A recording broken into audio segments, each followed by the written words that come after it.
ঈদকে সামনে রেখে রাজধানীর শপিং মলগুলোতে বেড়েছে কেনাকাটা। তৎপর ছিনতাইকারী অজ্ঞান পার্টির সদস্যরাও। নিরাপত্তা জোরদারের দাবি, ব্যবস্থা নেওয়ার আশ্বাস পুলিশের। স্বাধীনতার পর এবারই প্রথম গড় ও উন্নত দুই মানের গম কিনে খাদ্য বিভাগ।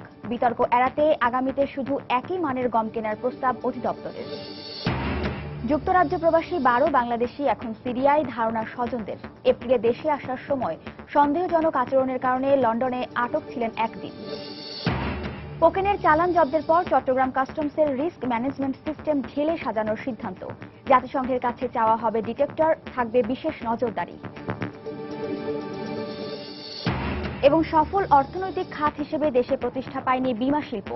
ভারতীয় কোম্পানি LIC কে কাজ করার অনুমোদন দেওয়ার গতি ফেরার সম্ভাবনা।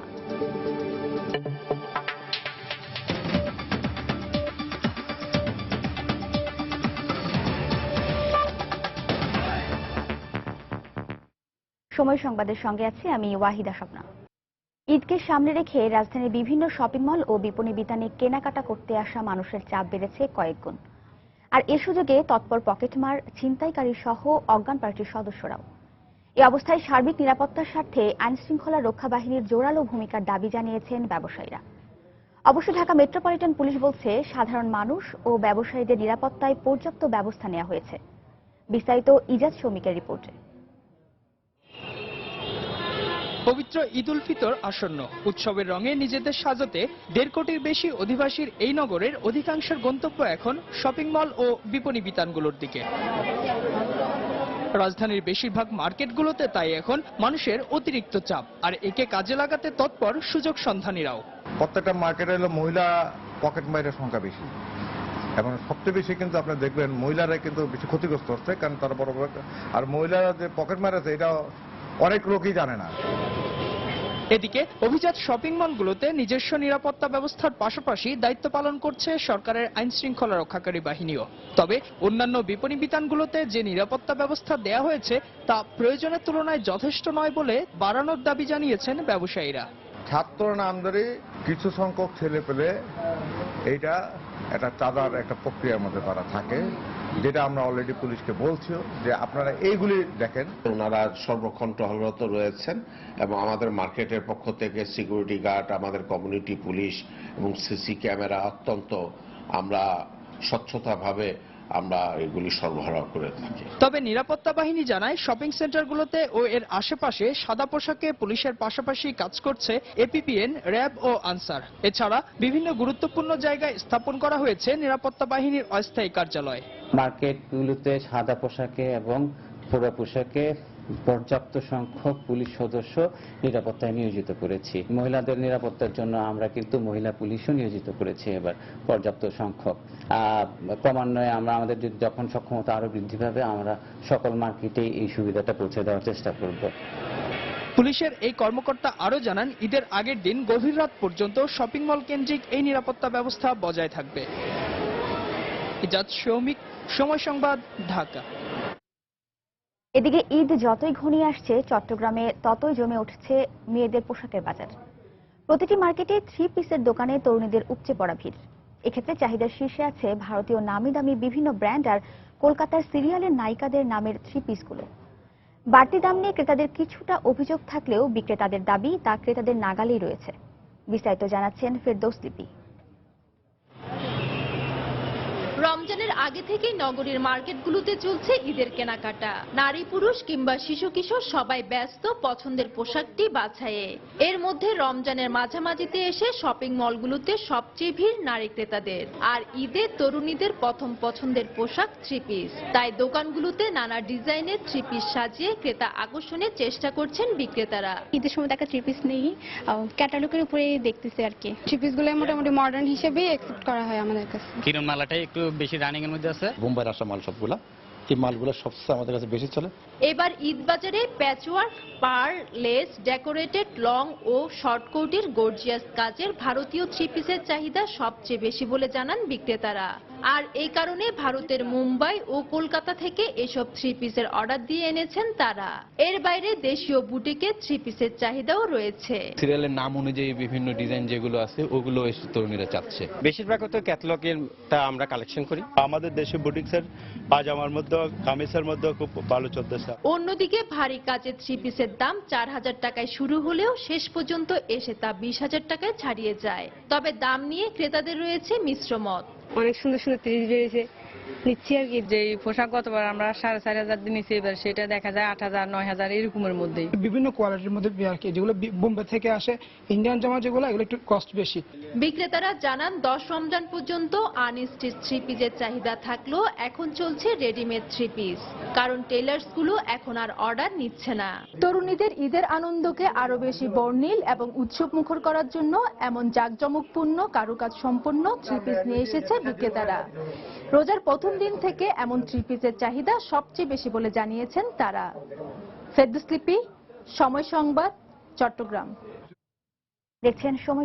কমেন্ট দিছিস, জীবন আমার একটা ছবি শেয়ার করছিস, কত লাইক দেখছিস, শুধু তুই দেখ না। ফেসবুক কি কাকে বলে? দেখ, এমন কমেন্ট দিব, বেশি বেশি দিব। ডাবল লাইক দেব, হাজার লাইক দেব, হাজার হাজার শেয়ার দিয়ে উড়াই দিব। এখন লাইক, কমেন্টস, শেয়ার সবই হবে বেশি বেশি। এয়ারটেল নতুন কানেকশনে 90 দিন Facebooking free. Airtel, the smartphone network.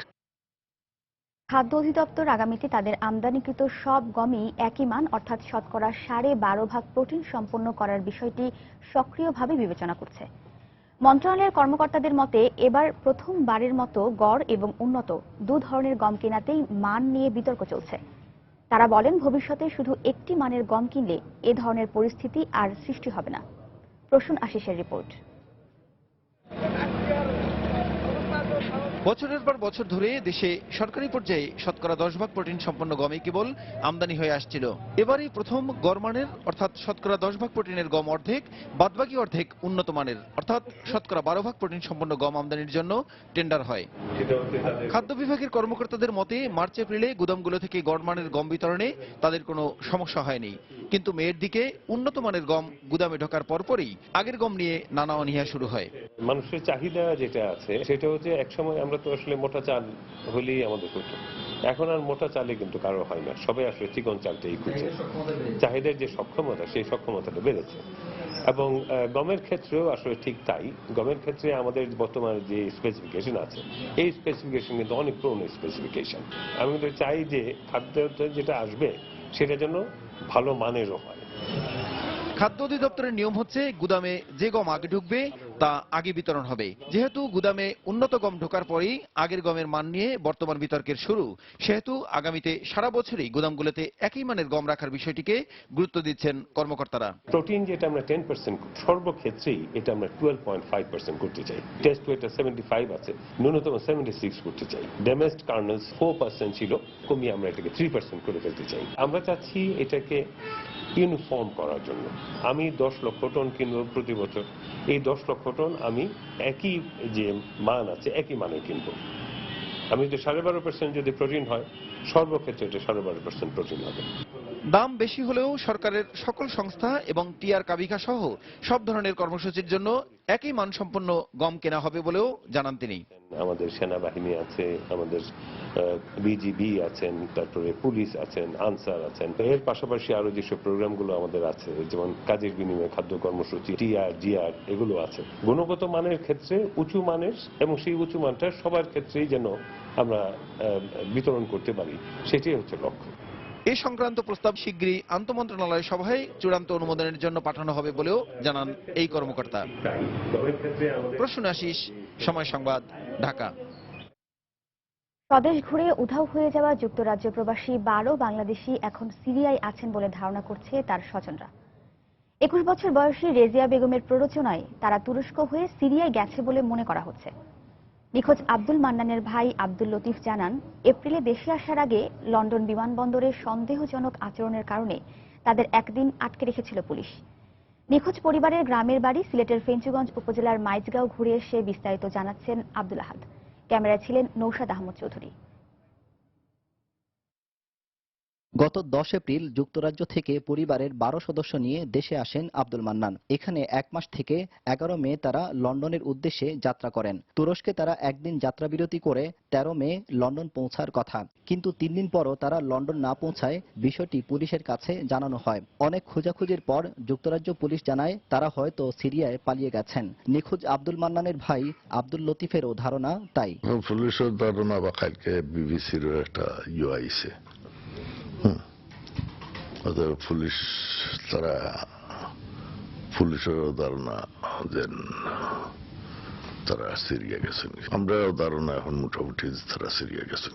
Abdul Latif জানান, দেশে আসার সময় তার ভাইয়ের মেয়ে 21 বছরের রেজিয়াকে সন্দেহ হওয়ায় লন্ডন পুলিশ 12 জনকেই একদিন আটকে রাখে। তাই রেজিয়াকে নিয়েই শঙ্কা তাদের। রেজিয়া কট্টর ইসলামপন্থী ছিল বলেও জানান তার চাচা। 2-3 বছর আগে হঠাৎ একদিন টেলিফোনে তাই লোক আলাপ হয়েছে, 2-3 বছর আগে হইব। তো আমি জিজ্ঞাসা করলাম যে তুমি চাকরি করো, কিতা করো, চাকরি করো। আমি আগে জানতাম করা ছাড়ি দিস। কইল না চাচা আমি চাকরি করি না। তো বললাম তো কিতা করো, বললো ইসলাম স্টাডি করি। তবে এই 12 জনের কেউ জঙ্গি সংগঠনের সাথে জড়িত ছিলেন এমন ধারণাই করতে পারছেন না নিখোঁজ আব্দুল মান্নানের আরেক ভাই আব্দুল ওয়াহাব। আইসেও না, কেউ কোনোদিন ইয়েও করছে না। আর জঙ্গি সংগঠন বলতে কোন ছায়া পাইলে তো আমরা তো এই ধরনের অ্যাক্সিডেন্টও তো হইতো না। নিখোঁজ হওয়া বাংলাদেশি বংশোদ্ভূতদের জিম্মি করা হয়েছে এমন খবর আব্দুল লতিফের বরাত দিয়ে বিভিন্ন গণমাধ্যমে প্রকাশ হলেও তা অস্বীকার করেছেন তিনি। নিখোঁজ 12 সদস্যের মধ্যে 75 বছরের বৃদ্ধের পাশাপাশি আছে 1 বছরের শিশু। মানবিক দিক বিবেচনা করে তাদের উদ্ধারে ব্রিটিশ সরকারের সর্বাত্মক সহায়তা চেয়েছেন তার স্বজনরা। পাশাপাশি আইএসের মতো জঙ্গি সংগঠনের চিরতরে নির্মূল চান তারা। সিলেটের ফেঞ্চগঞ্জ থেকে আব্দুল আহাদ, সময় সংবাদ। সময় সংবাদে আরো থাকছে। পটুয়াখালীর কলাপাড়ায় সিডর ও আইলায় ক্ষতিগ্রস্ত বেড়িবাঁধ মেরামত হয়নি এখনো। লবণাক্ত পানিতে নষ্ট হচ্ছে ফসলি জমি। প্রশাসনের বিরুদ্ধে উদাসীনতার অভিযোগ। এবং মাদারীপুরের নিয়ম না মেনে এনজিও দিয়ে অধিক হারে আদায় হচ্ছে হোল্ডিং ট্যাক্স। নানা অজুহাত চেয়ারম্যান ও কর্মকর্তাদের। ব্যবস্থা নেয়ার আশ্বাস প্রশাসনের।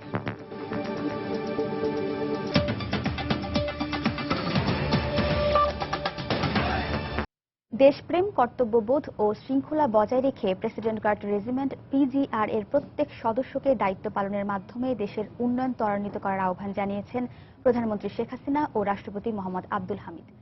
নিরাপত্তার গুরুত্বপূর্ণ দায়িত্বে নিয়োজিত বিশেষ এই বাহিনীর 40তম প্রতিষ্ঠাবার্ষিকী উপলক্ষে গতকাল ঢাকা সেনানিবাসে আয়োজিত অনুষ্ঠানে এ আহ্বান জানান তারা। 1975 সালের 5 জুলাই জাতির পিতা বঙ্গবন্ধু শেখ মুজিবুর রহমান প্রতিষ্ঠা করেন সেনাবাহিনীর বিশেষ নিরাপত্তা শাখা স্বতন্ত্র প্রেসিডেন্ট গার্ড রেজিমেন্ট পিজিআর। কালের বিবর্তনে সুপ্রশিক্ষিত সেই রেজিমেন্টটি আজ নিরাপত্তা প্রদানকারী সংস্থা হিসেবে জাতীয় পর্যায়ে প্রতিনিয়তই দক্ষতার স্বাক্ষর রাখছে।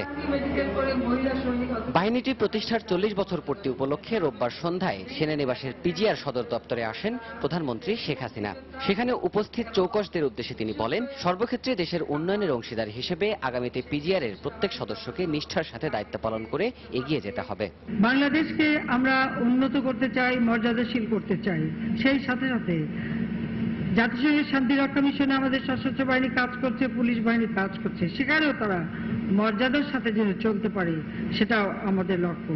কাজে বিশ্বের বুকে আমাদের এই প্রিয় মাতৃভূমি, আমাদের প্রতিরক্ষা বাহিনী, সশস্ত্র বাহিনী, তাদেরকে আমরা আন্তর্জাতিক মানে উন্নীত করতে চাই।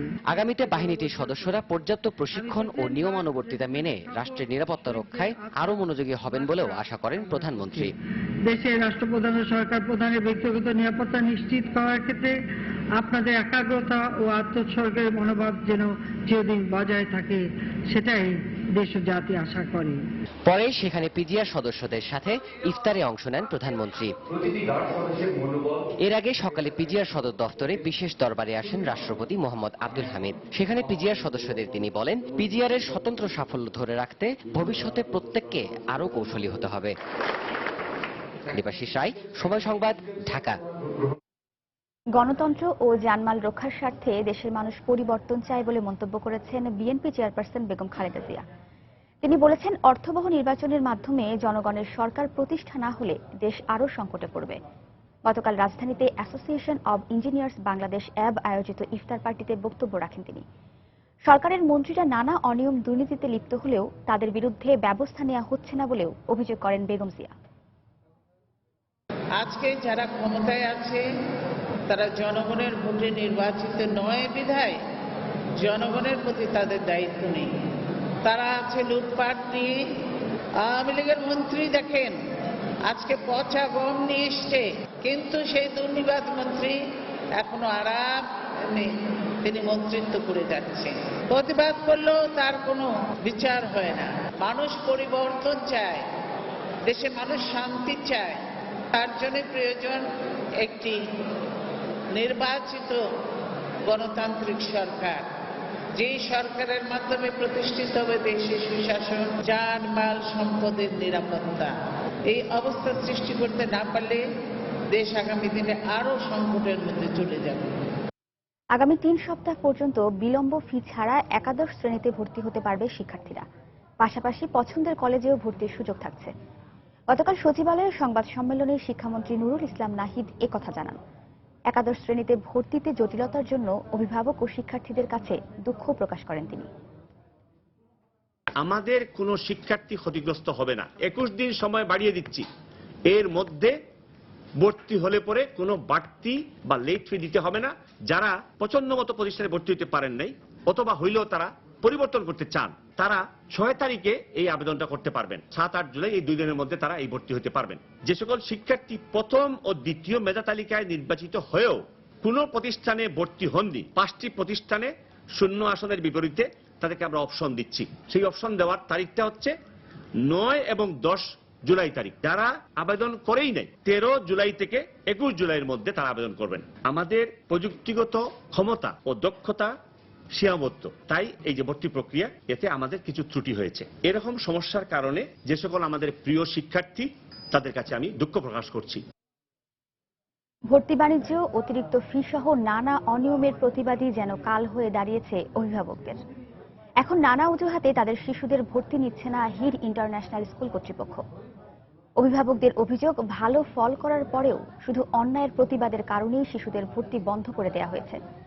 তবে স্কুল কর্তৃপক্ষ বলছে প্রতিষ্ঠানের শৃঙ্খলা ভঙ্গ করার কারণেই ভর্তি করা হচ্ছে না।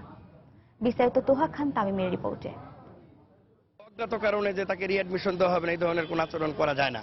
এটা সম্পূর্ণ একটা নিষ্ঠুরতার শামিল। এটা একদিকে শিশু নির্যাতনের শামিল। বাংলাদেশ গভর্নমেন্টের যে ভর্তির নিয়মগুলি আছে, ওই নিয়মগুলি all the rules they are breaking. বাচ্চাকে নতুন ক্লাসে ভর্তি করাতে না পেরে ক্ষুব্ধ হয়েছেন অভিভাবকরা।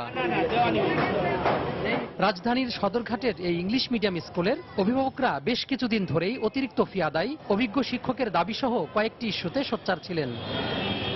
এর সাথে যোগ হয়েছে বাচ্চাকে নতুন ক্লাসে ভর্তি না করতে পারার দুশ্চিন্তা।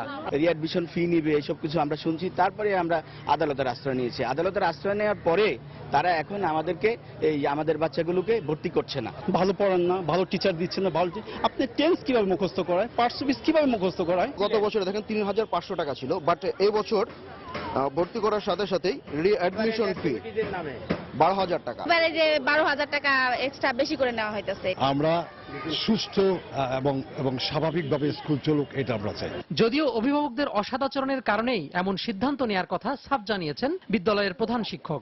কিছু গার্ডিয়ান তারা ক্রমাগত ভাবেই বেশ খারাপ ব্যবহার করে আসছিল। তখনই আমি আগেই তো আমি তো নিতে পারতাম। গার্ডিয়ানের বিহেভিয়ারের জন্য আপনি বাচ্চাদের ভর্তি নেবেন না, মানে আপাতত এরকমই একটা সিদ্ধান্ত। তবে বিভিন্ন খাতের কথা বলে আদায় করা পুনঃভর্তি ফির বিষয়টি অস্বীকার করলেন প্রতিষ্ঠান পরিচালক।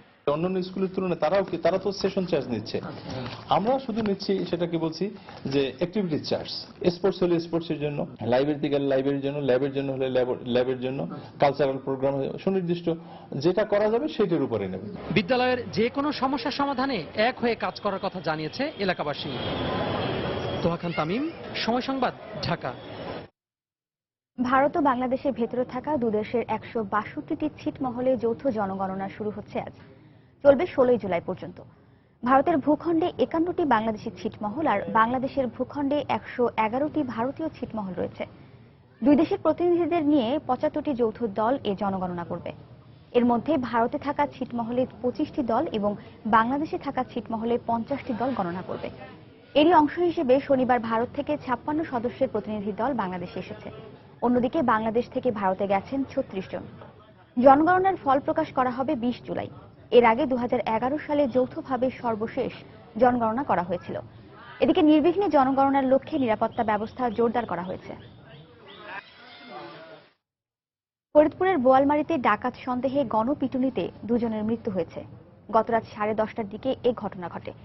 পুলিশ ও স্থানীয়রা জানান, উপজেলার ময়না ইউনিয়নের হাটখোলা বাজার হয়ে 3 যুবক মোটরসাইকেলে করে শহরের দিকে যাচ্ছিল।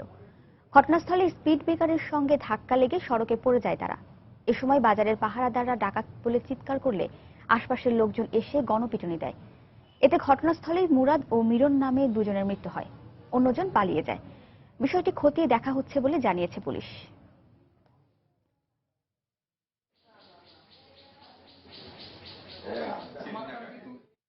চট্টগ্রাম বন্দরে নিষিদ্ধ মাদক কোকেনের চালান জব্দ হওয়ার পর কাস্টমস হাউসের রিস্ক ম্যানেজমেন্ট সিস্টেম ঢেলে সাজানো হচ্ছে।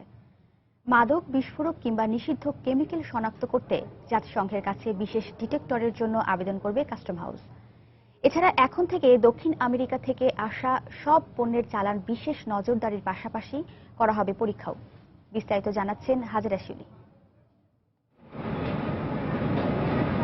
চট্টগ্রাম বন্দর দিয়ে দেশের 92% পণ্য আমদানি ও রফতানি হয়, অথচ বিশেষ ফরম্যাটে কন্টেনারে মাদক, নিষিদ্ধ কেমিক্যাল কিংবা বেআইনি পণ্য আসলে সরাসরি সেটি শনাক্তের প্রযুক্তি নেই চট্টগ্রাম কাস্টমস হাউসে।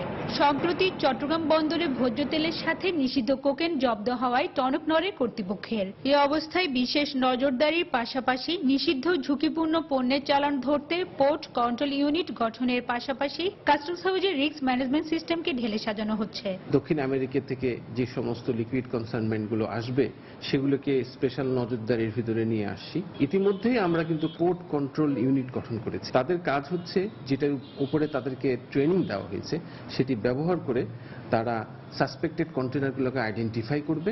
জাতিসংঘের ড্রাগস অ্যান্ড ক্রাইম অফিস সম্প্রতি চট্টগ্রাম কাস্টমস কর্মকর্তাদের ঝুঁকিপূর্ণ পণ্যের চালান শনাক্তের প্রশিক্ষণ দিলেও এ সংক্রান্ত ডিটেক্টর দেয়নি। বর্তমান প্রেক্ষাপটে জাতিসংঘকে বিশেষ যন্ত্র সরবরাহের অনুরোধ জানাবে কাস্টমস হাউস। ওদের সাসপেক্টেড 1000 পর্যন্ত পণ্য রেঞ্জের ভিতরে যে কোনো পণ্য যদি আনা হয় সেটি ওই মেশিনে দিলে সেই মেশিন ডিটেক্ট করে দিবে। এখন এই ধরনের সফিস্টিকেটেড মেশিনের কাছাকাছিও আমাদের কিছু নাই। তবে ব্যবসায়ীরা বলছেন, চট্টগ্রাম বন্দর দিয়ে ক্ষতিকর পণ্য ও মাদক আমদানি প্রতিরোধে কাস্টমস হাউসের প্রশিক্ষিত টিম ও যন্ত্রপাতির পাশাপাশি অত্যাধুনিক ল্যাব দরকার। জরুরি ভিত্তিতে এই সমস্ত ডিটেক্টর মেশিন আপনার আনার ব্যবস্থা না করি সাধারণ র্যান্ডম পদ্ধতিতে অ্যাপ্রাইজাররা একটু দেখে ছেড়ে দিবে, এতে করে নানা রকম চলে যেতে পারে। বর্তমানে র্যান্ডম সিলেকশন ও রিস্ক ম্যানেজমেন্ট এই দুটি পদ্ধতিতে 10% কন্টেনার ঝুঁকিপূর্ণ বিবেচনা করে কায়িক পরীক্ষা করে কাস্টমস হাউস। হাজেরা শিউলি, সময় সংবাদ, চট্টগ্রাম। 80-র দশকে যাত্রা শুরু করলেও এখনো সফল অর্থনৈতিক খাত হিসেবে প্রতিষ্ঠা পায়নি দেশের বীমা খাত। বরং বিভিন্ন সময়ে গ্রাহক ভোগান্তি আর অর্থ আত্মসাতের কারণে বদনাম কুড়িয়েছে বিভিন্ন কোম্পানি।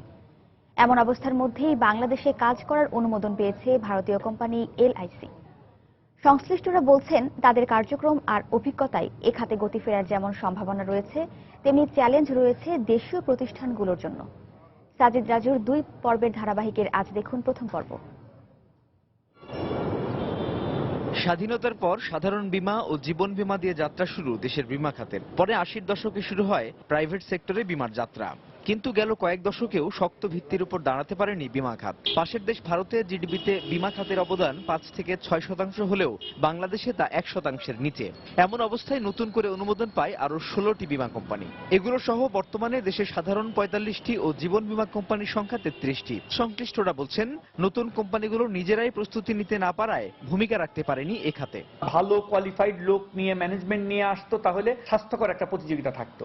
বাট যখন সে প্রপার ম্যানেজমেন্ট নিয়ে মার্কেটে না আসতেছে, তাদেরকে একটা অসুস্থ একটা প্রতিযোগিতা কিন্তু বাজারে চলছে।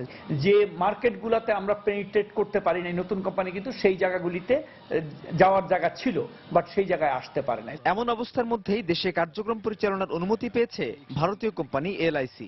ভারতীয় কোম্পানির কার্যক্রমের খবরকে এ খাতের জন্য ইতিবাচক হিসেবেই ভাবছেন দেশীয় কোম্পানিগুলোর কর্তা ব্যক্তিরা। নতুন যে কোনো জিনিস আসবে সেটা অবশ্যই চ্যালেঞ্জ হিসাবে নিতে হবে, কারণ এইটা আমার মার্কেটকে এডুকেটও করবে, তার সার্ভিস এবং তার স্ট্যান্ডার্ডের সাথে অন্যদেরকে কম্পিট করতে হবে। সুতরাং it will develop our market. তাদের অনেক প্রোডাক্ট আছে, তাদের মার্কেট পেনিট্রেশন অনেক বেশি, তাদের কোয়ালিফাইড ম্যান পাওয়ার আছে, ভালো ম্যানেজমেন্ট আছে। মানে আমাদের যে জায়গায় পেনিট্রেশন খুব কম, যে জায়গায় আমরা এখনো যেতে পারি নাই, সে যদি ভালো ইনোভেটিভ প্রোডাক্ট নিয়ে আসে তাহলে ওভারঅল সেক্টর কিন্তু বেনিফিটেড হবে। আর বীমা প্রতিষ্ঠানগুলোর নিয়ন্ত্রক সংস্থা বলছে তাদের দক্ষতা ও কার্যক্রমের মাধ্যমে সুযোগ রয়েছে দেশীয় বীমা খাত সমৃদ্ধ হওয়ার।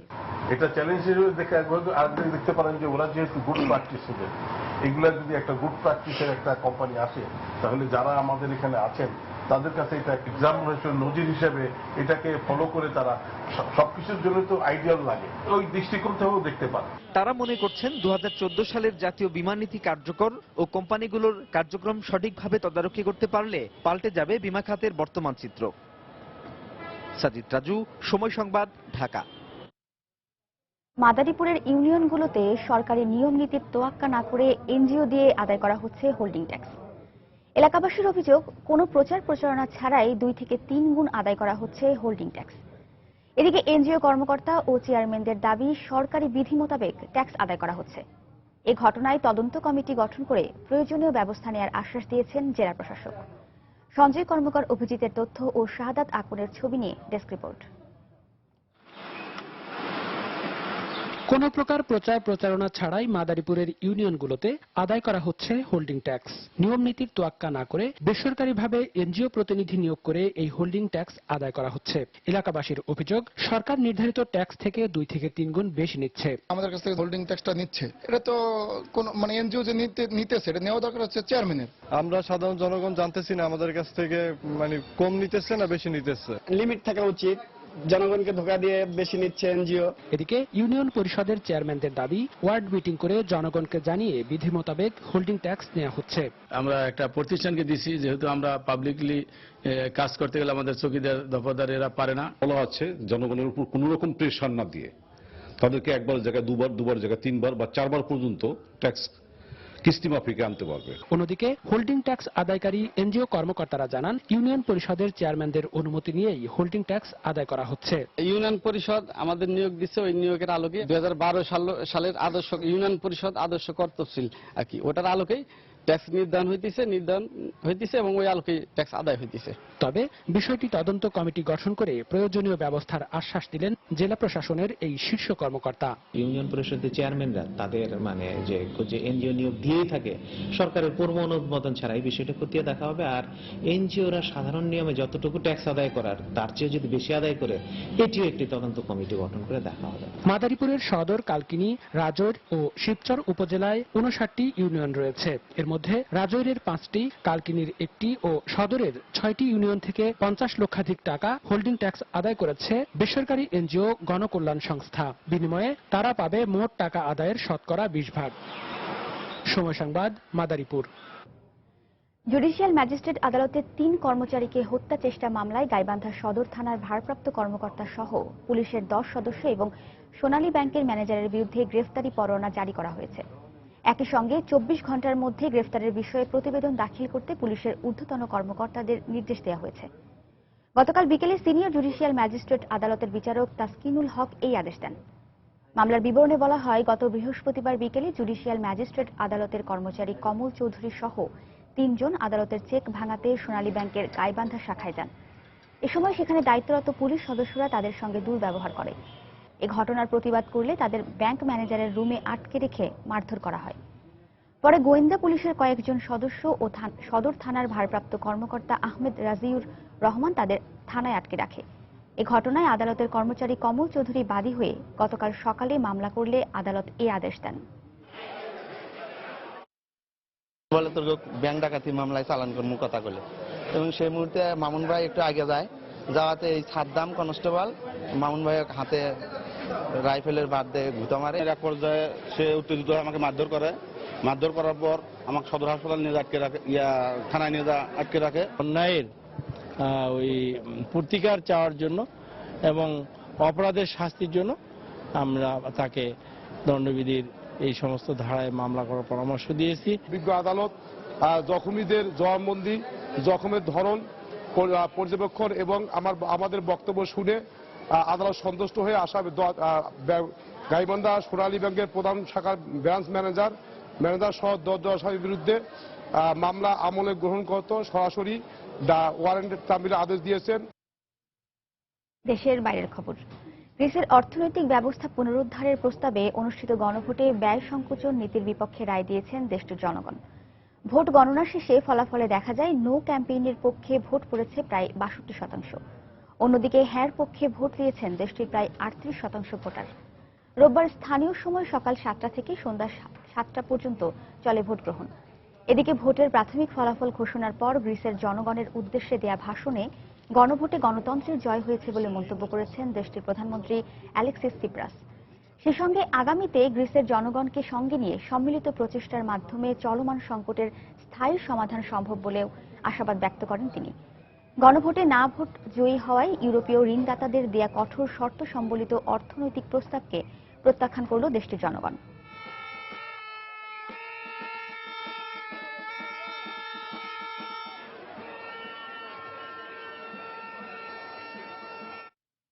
খেলার খবর। শুধু শিরোপা নয়, ইতিহাসও গড়ল মার্কিন নারী ফুটবল দল। গতবারের চ্যাম্পিয়ন জাপানকে 5-2 গোলে হারিয়ে 16 বছর পর বিশ্বকাপ শিরোপা পুনরুদ্ধার করলেন মার্কিন নারীরা। পাশাপাশি প্রথমবারের মতো তৃতীয় বিশ্বকাপ শিরোপা জেতার গৌরব অর্জন করল তারা। খেলার শুরুর 3 মিনিটেই প্রথম গোল করে মার্কিনীরা। এরপর 16 মিনিটে স্কোরবোর্ডে গোলের সংখ্যা 4-0। হ্যাট্রিক করেন স্ট্রাইকার কার্লি লিয়েটো। এতে দিশেহারা হয়ে পড়ে। তবে ম্যাচের 27 মিনিটে একটি গোল শোধ করে জাপানিরা। ফলে 3 গোলে এগিয়ে থেকে দেখাই পায়নি, সেই সঙ্গে জন্ম দিয়েছে অনেক ইতিহাসেরও। গ্যালারি ভর্তি 50,000-এরও বেশি দর্শক উপভোগ করেন মার্কিন নারীদের গোল।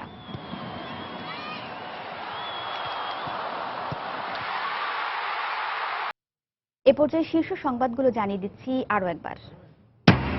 ঈদকে সামনে রেখে রাজধানীর শপিং মলগুলোতে বেড়েছে কেনাকাটা। তৎপর ছিনতাইকারী অজ্ঞান পার্টির সদস্যরাও। নিরাপত্তা জোরদারের দাবি, ব্যবস্থা নেওয়ার আশ্বাস পুলিশের।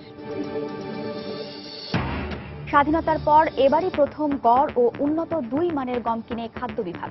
বিতর্ক এড়াতে আগামীতে শুধু একই মানের গম কেনার প্রস্তাব অধিদপ্তরের। যুক্তরাজ্য প্রবাসী 12 বাংলাদেশি এখন সিরিয়ায়, ধারণা স্বজনদের। এপ্রিলে দেশে আসার সময় সন্দেহজনক আচরণের কারণে লন্ডনে আটক ছিলেন একদিন। কোকেনের চালান জব্দের পর চট্টগ্রাম কাস্টমসের রিস্ক ম্যানেজমেন্ট সিস্টেম ঢেলে সাজানোর সিদ্ধান্ত। জাতিসংঘের কাছে চাওয়া হবে ডিটেক্টর, থাকবে বিশেষ নজরদারি। এবং সফল অর্থনৈতিক খাত হিসেবে দেশে প্রতিষ্ঠা পায়নি বিমা শিল্প।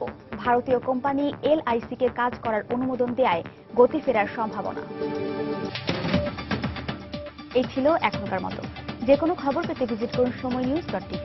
যে কোনো বাংলা লিংক, রবি ও সিটিসেল নম্বর থেকে সময় সংবাদের খবর, অনুষ্ঠান সম্পর্কে জানতে এবং যে কোনো তথ্য সময় সংবাদকে জানাতে ডায়াল করুন 16242 নম্বরে। এছাড়া এইমাত্র পাওয়া খবর মোবাইলে পেতে SMS করুন *SN লিখে পাঠিয়ে দিন 16242 নম্বরে। আর সঙ্গেই থাকুন সময়ের।